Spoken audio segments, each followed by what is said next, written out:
Sí, sí, aquest és el punt més difícil.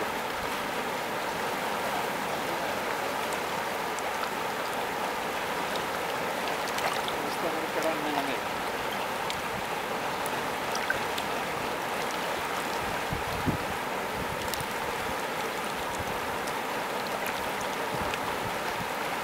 Va massa carregat. Normalment eren dues persones, el cuer i el davanter. Aquí hi van 4 i 5.